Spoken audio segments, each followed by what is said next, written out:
আম্মাজান হযরত আয়েশা রাদিয়াল্লাহু আনহা বলেছেন, আম্মাজান আয়েশা রাদিয়াল্লাহু আনহা বলেছেন, রাসূলুল্লাহ সাল্লাল্লাহু আলাইহি ওয়াসাল্লাম ইন্তেকালের আগে, আল্লাহর রাসূল ইন্তেকালের পর আগে জীবনের শেষ সময়ে এসে রাসূল একটা তাসবিহ, একটা জিকির, একটা দোয়া আল্লাহর রাসূল বেশি বেশি পড়তেন।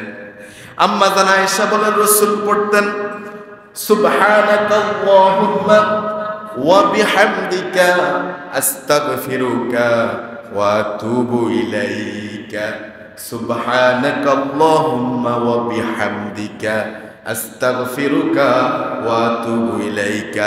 এই দোয়া রাসূল ইন্তেকালের পূর্বে জীবনের শেষ সময়ে এসে বেশি বেশি পড়তেন। সুবহানাল্লাহ। আমাদেরকে পড়া দরকার আছে? আমগো পড়া দরকার নেই? তাহলে পড়েন সুবহানাকা, সবাই বলেন সুবহানাকা আল্লাহুম্মা ওয়া বিহামদিকা আস্তাগফিরুকা ওয়া আতুবু ইলাইক। এই দোয়া রাসূল বেশি বেশি পড়তেন। আমরাও আমাদের মৃত্যু কখন হয়ে যায় আমরা জানি না, কেউ জানি না, এই জন্য আমাদেরকেও বেশি বেশি পড়তে হবে সুবহানাকা আল্লাহুম্মা ওয়া বিহামদিকা আস্তাগফিরুকা ওয়া আতুবু ইলাইক।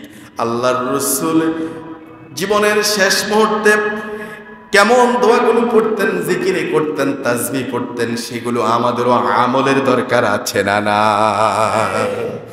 হযরত উম্মে সালমা রাদিয়াল্লাহু আনহা তিনি বলেন, রাসূলুল্লাহ সাল্লাল্লাহু আলাইহি ওয়াসাল্লাম জীবনের শেষ দিনগুলোতে, রাসূলের জীবনের হায়াতের শেষ দিনগুলোতে, শেষ সময়ে এসে রাসূল সর্ব অবস্থায় উঠতে, বসতে, চলতে, ফিরতে রাসূল একটা তাসবিহ পড়তেন, একটা জিকির করতেন। তিনি পড়তেন সুবহানাল্লাহি ওয়া বিহামদিহি, সুবহানাল্লাহি ওয়া বিহামদিহি। পড়েন সুবহানাল্লাহি ওয়া বিহামদিহি, সুবহানাল্লাহি ওয়া বিহামদিহি। আপনারা পড়ছেন সবাই? আবার পড়েন সুবহানাল্লাহি ওয়া বিহামদিহি, সুবহানাল্লাহি ওয়া বিহামদিহি। সময় পাইলে এই তাসবিহগুলো পড়বেন তো ইনশাআল্লাহ। আমার প্রিয় ভাইয়েরা, দোকানে বসে, হোটেলে বসে, সার স্টলে বসে, টার্মিনালে বসে বসে অযথা অন্যের নামে গীবত করে, পরনিন্দা, পরচর্চা করে, বহতান করে আপনি আপনার আমল নামায় পাপ, আপনার আমল নামায় গুনাহ কেন জমা করবেন? তার চেয়ে ভালো আপনি যখন করেন, জিকির করেন, তাসবিহ পড়েন সুবহানাল্লাহি ওয়া বিহামদিহি, সুবহানাল্লাহি ওয়া বিহামদিহি। তার চেয়ে ভালো আপনি পড়েন সুবহানাকাল্লাহুম্মা ওয়া বিহামদিকা আস্তাগফিরুকা ওয়া আতুবু ইলাইক। আমার প্রিয় ভাইয়েরা, যখন রাসূল এই দোয়া, এই জিকিরটা বেশি বেশি করতেন, তার রাসূলকে প্রশ্ন করা হলো, ইয়া রাসূলুল্লাহ, আপনি জিকিরটি কেন এত বেশি বেশি করে, এত বেশি পরিমাণে পাঠ করেন? রাসূলকে যখন জিজ্ঞেস করা, রাসূল সাল্লাল্লাহু আলাইহি ওয়াসাল্লাম জবাবে বললেন, আল্লাহর পক্ষ থেকে আমাকে হুকুম করা হয়েছে। এই কথা বলে রাসূলুল্লাহ সাল্লাল্লাহু আলাইহি ওয়াসাল্লাম সূরা নসর, এই সূরাটা তেলাওয়াত শুরু করলেন।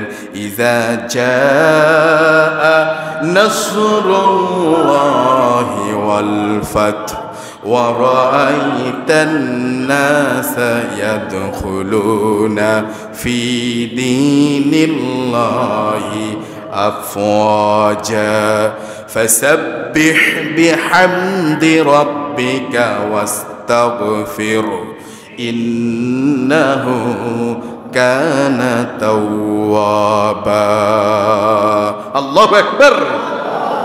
রাসূল এই সূরা নসরটা তেলাওয়াত করে শোনায় দিলেন। তার মানে বুঝালেন যে আমার হুকুম আসছে, ফাসাব্বিহ বিহামদি রাব্বিকা ওয়াস্তাগফির। নির্দেশ কার? কথা বলে, নির্দেশ কার? হুকুমটা কার?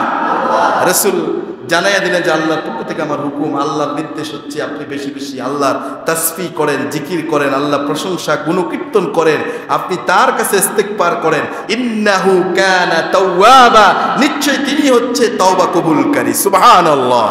তওবা কবুলকারী কে?